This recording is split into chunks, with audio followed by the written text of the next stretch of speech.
Study IQ IAS, अब तैयारी हुई अफोर्डेबल।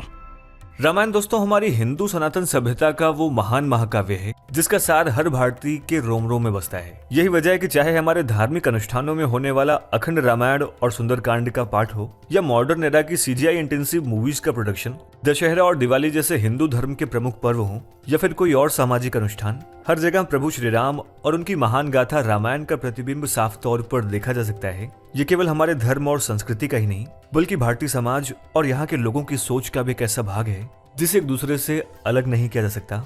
और इसी कारण आज से हजारों साल पहले महर्षि वाल्मीकि द्वारा संस्कृत में लिखी गई रामायण इस अंतराल में अलग अलग रूपों और भाषाओं में कई बार गढ़ी गई। देखा जाए तो कभी तमिल पोएट कंबर ने इसे रामावतारम के रूप में लिखा या कभी तेलुगु पोएट रंगनाथ ने इसे रंगनाथ रामायण बनाया और कुछ इसी तरीके से गोस्वामी तुलसीदास द्वारा अवधी में लिखी गई रामचरितमानस तो पूरे उत्तर भारतीयों के दिल में बस गई। और आपको ऐसे ही भारत में रामायण के सैकड़ों अवतार देखने को मिलते हैं। लेकिन क्या आप जानते हैं कि भारत का ये महाकाव्य रामायण और प्रभु श्री राम का तेज दोनों केवल भारत तक ही सीमित नहीं है बल्कि सैकड़ों साल पहले ही भारत से निकलकर दुनिया के बहुत से अलग अलग देशों में जा पहुंचा है, जहां रामायण की गाथा उसी तरीके से उनके कल्चर का हिस्सा बन गई जैसे कि हमारे और आपके।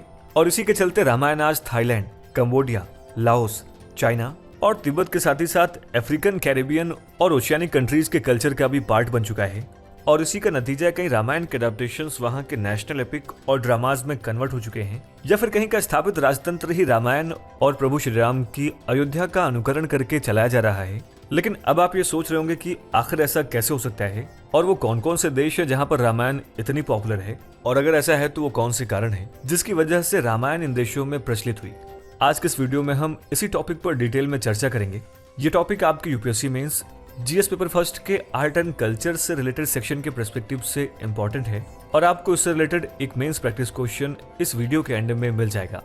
स्वागत है आप सभी का स्टडी IQ में। अनुराग पांडे नाम है हमारा और ऐसी तमाम लेटेस्ट वीडियोस के अपडेट के लिए आप मेरे सोशल मीडिया हैंडल से जुड़ सकते हैं या वीडियो के कॉमेंट बॉक्स में दिए गए लिंक पर क्लिक करके भी आप वीडियोज को एंजॉय कर सकते हैं।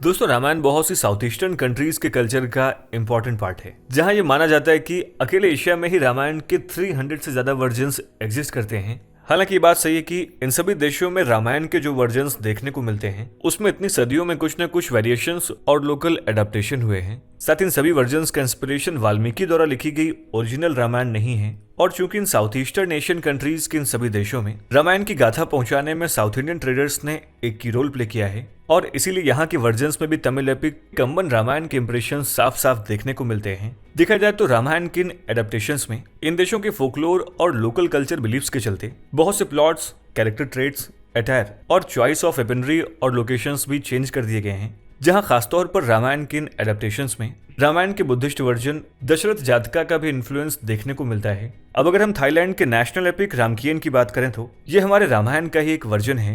हालांकि लेट स्कॉलर AK रामानुजन लिखते हैं कि देखिए 18th सेंचुरी में प्रोपोगेट हुई थाई रामिकियन के कैरेक्टर्स के लिए इस्तेमाल होने वाले नाम संस्कृत या हिंदी में नहीं बल्कि तमिल भाषा से लिए गए हैं, जो कि कंबन रामायण का इन्फ्लुएंस क्लियरली डिपिक्ट करता है। साथ ही थाईलैंड के करंट किंग चक्री डायनेस्टी को बिलोंग करते हैं। ये खुद को प्रभु श्री राम का वंशज बताते हैं और आपको जानकर आश्चर्य होगा कि इस डायनेस्टी के सभी रूलर्स के नाम प्रभु श्री राम के नाम पर ही हैं। जहां वो जैसी राजगद्दी पर आसीन होते हैं उनको प्रभु श्री राम के नाम पर एक नया नाम दे दिया जाता है। आप इसे एग्जाम्पल के लिए ऐसे समझ सकते हैं कि यहाँ के करंट कॉन्स्टिट्यूशनल मोनार्क और चक्री डायनेस्टी के 10th किंग यानी वज्रा लोंगकोर्न को राजा 10th के नाम से जाना जाता है। साथ ही ऐसा माना जाता है कि 1351 से लेकर 1767 के बीच थाईलैंड पर शासन करने वाला अयोध्या किंगडम भी रामायण के ही अयोध्या से प्रेरित था। यहाँ तक कि किंग राम थिबोडी फर्स्ट द्वारा 1351 में स्टैब्लिश्ड सिटी अयोध्या का नाम और यहाँ के आर्किटेक्चर तक को अयोध्या से ही लिया गया था और आज एक यूनेस्को वर्ल्ड हेरिटेज साइट है। जबकि कंबोडिया के रामायण के खमेर एडाप्टेशन को रीमकर कहा जाता है। आप देखेंगे तो उसमें भारतीय रामायण में बुद्धिज्म के एलिमेंट्स भी इंक्लूड किए गए हैं और इसमें प्रभु श्री राम को प्रेहरीम और माता सीता को नेंग सेडा कहा गया है।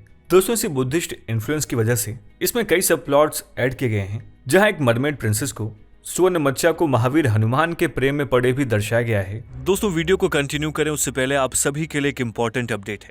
दोस्तों प्रीलिम्स को यूपीएससी की परीक्षा का आयरन गेट माना जाता है। इस एग्जाम का सिलेक्शन रेट 1% से भी कम है। इसी मुश्किल को समझते हुए स्टडी IQ आपके लिए लाया है SIP प्लस यानी success in prelims plus programme, जिसके अंतर्गत मात्र 90 दिनों में आप प्रीलिम्स के आयरन गेट को क्रॉस करने में सक्षम हो जाएंगे, क्योंकि इस प्रोग्राम में आपको भारत की सबसे बेहतरीन फैकल्टीज से 200+ आवर्स की लाइव रिवीजन क्लासेस मिलेंगी और इन लेक्चर्स के बाद आपको रिवीजन बुकलेट्स भी मिलेंगी, जिससे आप स्टैटिक और करंट कंटेंट को रिवाइज कर पाएंगे। साथ ही इसमें CSAT की वर्कशॉप्स, यूपीएससी सिमुलेटर टेस्ट और ऑल इंडिया ओपन टेस्ट भी शामिल हैं। साथ ही कोर्स में सभी NCERTs और स्टैंडर्ड टेक्स्ट बुक्स को भी कवर किया जाएगा। दोस्तों अगर अभी आप इस कोर्स को ज्वाइन करते हैं and AN live coupon code का इस्तेमाल करते हैं तो 11,499 तक के प्राइस वाले इस कोर्स को मात्र 5,999 के सुपर डिस्काउंटेड प्राइस में अवेल कर सकते हैं। इस कोर्स से रिलेटेड सभी इंपॉर्टेंट लिंक्स आपको पिन कमेंट और डिस्क्रिप्शन बॉक्स में मिल जाएंगे। तो आइए वीडियो को कंटिन्यू करते हैं। वहीं कंबोडिया का फेमस अंगरकोर वाट टेम्पल कॉम्प्लेक्स, जो कि 12th सेंचुरी में बिल्ड किया गया था, वहां के म्यूरल्स में भी रामायण के फीचर्स देखने को मिलते हैं। यहाँ तक कि पनोम पेन के रॉयल प्लेस की वॉल्स पर हनुमान जी के म्यूरल्स भी साफ देखे जा सकते हैं, जहां वो अपने शरीर को विशाल करके भारत और श्रीलंका के बीच बने पुल की तरह दिखाई देते हैं, जिससे प्रभु श्री राम की आर्मी समुद्र पार कर सके। यही नहीं, उस समय यहाँ के अधिकतर मंदिर भी भगवान विष्णु को समर्पित किए गए थे, जो कालांतर में बुद्धिज्म इन्फ्लुएंस की वजह से बुद्धिस्ट आर्ट की ओर टिल्ट कर दिए गए। जबकि रामायण के बर्मीज वर्जन का नाम यामाजद्दाओ या यामायाना है, जो कि रामायण का एक थियोरेटिकल एडेप्टेशन है, जिसे यहाँ के रिलीजियस फेस्टिवल्स में परफॉर्म किया जाता है। बर्मीज कल्चर, फोकलोर और बुद्धिज्म के कुछ एलिमेंट्स भी इंट्रोड्यूस किए गए हैं। यहाँ तक कि म्यांमार में मिले 11th सेंचुरी के एक बर्मीज स्टोन पर मोन लैंग्वेज में बगान डायनेस्टी के किंग क्यान जेतथा को प्रभु श्री राम का रिलेटिव बताया गया है, जो दिखाता है कि इन देशों में रामायण का आधार लेकर रूलर्स के बीच अपनी किंगशिप को लेजिटिमेट करने की प्रैक्टिस भी आम थी। दोस्तों इसी तरीके से जावा में जैवनीज कल्चर के डेटी ध्याना और उसके पुत्रों को भी रामायण की गाथा का हिस्सा बताया गया है। जबकि मलेशियाई वर्जन हियाकत श्रीरामा में रावण के कैरेक्टर का नाम महाराजा वाना बताया गया है और इस कथा में रावण के कैरेक्टर के साथ सिंपैथी भी शो की गई है। दोस्तों यही नहीं, रामायण के इस एडेप्टेशन में सेंट्रल कैरेक्टर प्रभु श्री राम नहीं बल्कि उनके छोटे भाई लक्ष्मण हैं। और इसी तरीके से लाओस का नेशनल एपिक यानी कि फ्राराम रामायण से ही प्रेरित है। लाओस के रामायण एडेप्टेशन में बुद्धिस्ट इन्फ्लुएंस की वजह से फ्राराम को गौतम बुद्ध का प्रीवियस अवतार बताया गया है, जबकि लाओ रावण को बुद्धा की एनलाइटमेंट की राह में रुकावट पैदा करने वाले राक्षस मारा के प्रीवियस अवतार के रूप में दर्शाया गया है। जबकि थाईलैंड की काकाविन रामायण भी रामायण का ही एडेप्टेशन है। ऐसा माना जाता है कि 8th या 9th सेंचुरी में ही रामायण इंडोनेशिया में पॉपुलर होना शुरू हो चुकी थी, जहां इसे पुरानी जैवनीज लैंग्वेज में लिखा गया, जबकि समय के साथ इसे बलिनीज रमाक वाका के रूप में एक नया एडेप्टेशन भी मिला। आप देखेंगे तो रामायण के इस इंडोनेशियन वर्जन में भी कुछ इंडिजीनियस डेटीज को जगह दी गई है और आज भी इंडोनेशिया के फेमस केकक डांस में रामायण के प्रसंगों को इंक्लूड किया जाता है। अब अगर हम साउथ एशिया से निकलकर नॉर्थ की बात करें तो चाइना के बहुत से एपिक्स में रामायण के अंशों को जगह दी गई है। दोस्तों एग्जाम्पल के लिए चाइना के बुद्धिस्ट टेक्स्ट ल्यूडो जिजिंग में रामायण का विस्तृत वर्णन देखने को मिला है, जबकि सुन वुकोंग में हनुमान जी मंकी किंग की तरह देखे गए हैं। देखा जाए तो कुछ ऐसे जापान में भी होबुत्सुशु, सैम्बो एकोतोबा और रामेन्ना व रामेंशु इत्यादि को रामायण का ही लिबरल एडाप्टेशन माना जाता है। जबकि नेपाल में महाकवि सिद्धिदास महाजू अमात्य ने नेपाली भाषा में सिद्धि रामायण और भानुभक्त आचार्य ने खास लैंग्वेज में भानुभक्तों की रचना की है। मगर इन वेरिएशंस और एडाप्टेशंस के बाद भी इन सभी का सार रामायण से अलग नहीं है। दोस्तों इसी तरह ही देशों में आज भी रामायण की गाथा डांस, ड्रामाज, प्लेज और पपेट शोज के माध्यम से रिक्रिएट की जाती है। जबकि यहाँ पर ध्यान देने वाली बात यह है कि साउथ ईस्ट एशिया के अधिकतर देशों में हिंदुइज्म एक पॉपुलर रिलीजन नहीं है, बल्कि कंबोडिया और लाओस में बुद्धिज्म और मलेशिया और इंडोनेशिया इस्लाम डोमिनेंट रिलीजन है। लेकिन इसका मतलब ये नहीं कि रामायण का प्रभाव केवल एशिया तक ही सीमित था, बल्कि रामायण का प्रभाव हमें अफ्रीकन और कैरेबियन नेशंस जैसे कि फिजी, मॉरिशस और त्रिनिदाद व टोबैको के अलावा गुयाना, सुरीनाम जैसे कई और भी देशों में देखने को मिलता है। लेकिन अब आप ये सोच रहे होंगे कि आखिर रामायण की अमर गाथा भारत की सीमाओं को लांघ करके दूसरे देशों तक पहुंची कैसे? आइए अब इसको भी समझ लेते हैं। हम इस बात का जवाब न्यूयॉर्क की सेंट जॉन्स यूनिवर्सिटी में एशियन हिस्ट्री एंड रिलीजन के असिस्टेंट प्रोफेसर संतोष चंद्र देसाई के द्वारा 1969 में की गई रिसर्च में देखने को मिलता है, जहां वो बताते हैं कि भारत से निकलकर रामायण के साउथ ईस्ट एशियन कंट्रीज के साथ ही साथ तिब्बत और चाइना में पहुंचने की शुरुआत क्रिश्चियन एरा की अर्ली सेंचुरीज में ही हो गई थी, जहां ये अलग अलग मार्गों के जरिए भारतीय उपमहाद्वीप की सीमाएं छोड़कर पूरी दुनिया में फैल गई। जिसमें पहला था नॉर्दर्न रूट, जहां पंजाब और कश्मीर से होते हुए चाइना, तिब्बत और ईस्ट तुर्किस्तान तक पहुंची। दूसरा था समुद्री मार्ग, जहां गुजरात और साउथ इंडियन कोस्टल रीजन्स के सी रूट के जरिए जावा, सुमात्रा और मलाया तक अपना प्रभाव डाला। और तीसरा था पूर्वी लैंड रूट, जहां ये बंगाल से होते हुए बर्मा, थाईलैंड और लाओस तक पहुंच गई।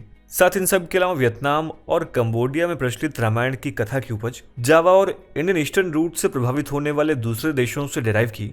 लेकिन आखिर ये हुआ कैसे, इसके बारे में हिस्टोरियंस बताते हैं कि भारत हमेशा से सी ट्रेड का एपिसेंटर रहा है, जहां एंशिएंट टाइम से भारत दुनिया के लगभग हर हिस्से से व्यापार करता था, जिसमें वस्तुओं के ट्रेड के साथ ही साथ ह्यूमन टू ह्यूमन कॉन्टैक्ट भी फलता फूलता रहा। और यही वजह है कि स्पाइसेस, गोल्ड और एरोमेटिक वुड और जेम्स इत्यादि के लिए दुनिया भर से आने वाले व्यापारी भारत आते रहे। साथ ही भारतीय भी एंशिएंट टाइम से दुनिया भर में फैलते रहे हैं, जहां वो काम के लिए या फिर लोकल विमेन से मैरिज करके या फिर प्रॉपर्टीज खरीदकर इन देशों में बसते रहे हैं। और इसी एज ओल्ड प्रैक्टिस ने भारत की संस्कृति के साथ ही साथ रामायण की गाथा को भी दुनिया के हर हिस्से में फैलाने में अहम भूमिका निभाई है। हिस्टोरियन कर्मवीर सिंह ने 2022 में लिखे अपने रिसर्च पेपर यानी कि cultural dimensions of India Thailand relations a historical perspective में भी यही बात कही है, जहां वो कहते हैं कि इंडियन ट्रेडर्स अपने साथ ही साथ इंडियन रिलीजन, कल्चर, ट्रेडिशंस और अपनी फिलॉसफी भी इन देशों में प्रसारित करते रहे हैं। और इसलिए भारत में जन्मे बुद्धिज्म के भारत से निकलकर दूसरे देशों में प्रसारित होने के पीछे भी ट्रेड रूट्स को ही जिम्मेदार माना जाता है। आपको बता दें कि ट्रेड से रिलेटेड अक्सर इस तरह के समुद्री सफर में ब्राह्मण प्रीस्ट्स, बुद्धिस्ट मॉन्क्स, स्कॉलर्स और एडवेंचरर्स भी ट्रेडर्स के साथ आते जाते रहे हैं, जो कि भारत के कल्चरल ट्रांसमिशन में की रोल प्ले करते हैं। और इसी का नतीजा है कि समय के साथ रामायण भी इन देशों के कल्चर का एक इंटीग्रल पार्ट बन गया है। दोस्तों, इसी तरीके से हिस्टोरियंस का मानना है कि रामायण के अफ्रीकन और कैरिबियन कंट्रीज में पहुंचने के पीछे 19th सेंचुरी में हुए गिरमिटिया माइग्रेशन का बहुत बड़ा हाथ है, जहां स्लेवरी के अबॉलिश होने के बाद प्लांटेशंस और दूसरी जगहों पर स्लेव लेबर्स को रिप्लेस करने के लिए लेबरर्स की जरूरत थी, जिस जरूरत को पूरा करने के लिए मास स्केल पर ब्रिटिश इंडिया से आदमी और औरतें इन देशों में माइग्रेट होने लगे, जहां फिजी, मॉरिशस और त्रिनिदाद के साथ ही साथ टोबैगो, गुयाना और सूरीनाम जैसी कंट्रीज में ये लोग इंडेंचर्ड लेबर्स की तरह पहुंचते चले गए, जहां इन लोगों को गिरमिटिया कहा जाता था। आप देखेंगे तो अधिकतर नॉर्थ इंडिया के बिहार और यूपी से जाने वाले इन लेबर्स के नाम भोजपुरी भाषा के गिरमिटिया शब्द से मिला है, जिसका मतलब हम इंग्लिश के एग्रीमेंट से समझ सकते हैं, यानी वही एग्रीमेंट जो इन लोगों ने देशों के प्लांटेशन में काम करने के लिए साइन किए थे। हालांकि भारत से शिप्स पे सवार होकर इन देशों में जाने वाले ये लोग अपने साथ बहुत कुछ तो नहीं ले जा पाए थे, लेकिन अपने साथ अपना कल्चर और अपनी भाषा जरूर ले गए थे। हालांकि बात सही है कि इन देशों में आए गिरमिटिया कोई रिच ट्रेडर्स नहीं थे और ना ही उनके पास कोई ऐसी पॉलिटिकल स्टैंडिंग थी कि वो यहाँ की रूलिंग क्लास या किंग्स को इन्फ्लुएंस कर सके। मगर भारत में अपने घरों से इस विदेशी धरती पर ये रामायण ही थी जिसने इनको आपस में और भारतीय रीति रिवाजों से बांधे रखा, जिसका नतीजा ये हुआ कि इन देशों में जाकर इन्होंने अपने रिलीजन और अपने कल्चर का प्रसार भी रामायण के रूप में किया।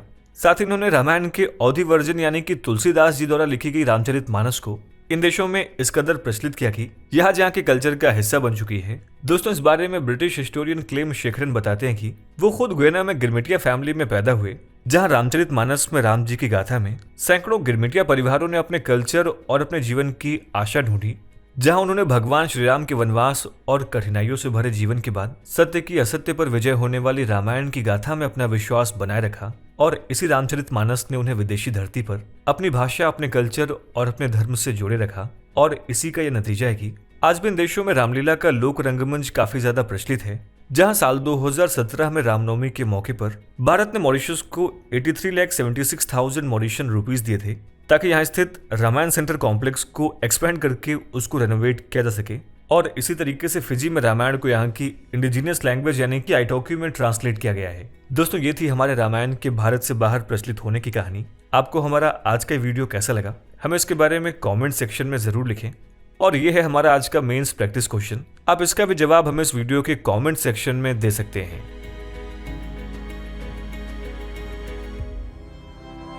स्टडी IQ IAS अब तैयारी हुई अफोर्डेबल।